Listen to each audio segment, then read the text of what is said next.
Politics అన్నీ కూడా Swiggy politics అయిపోయినాయి. ఐడియాలజికల్ పాలిటిక్స్ లేకుండా పోయి స్విగ్గీ పాలిటిక్స్ వచ్చింది ఈరోజు.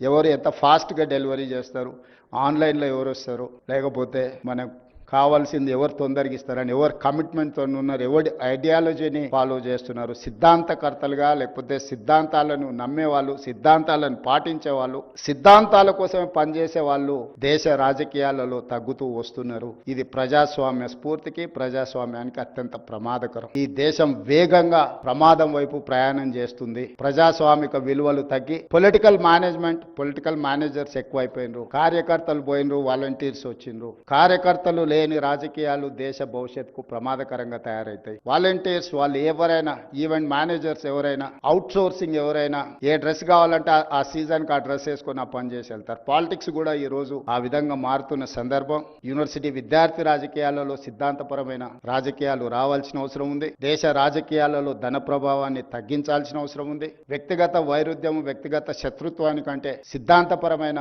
భిన్నాభిప్రాయాలకు స్థానం ఉండాల్సిన రాజకీయాలు అవసరం ఉన్నాయి.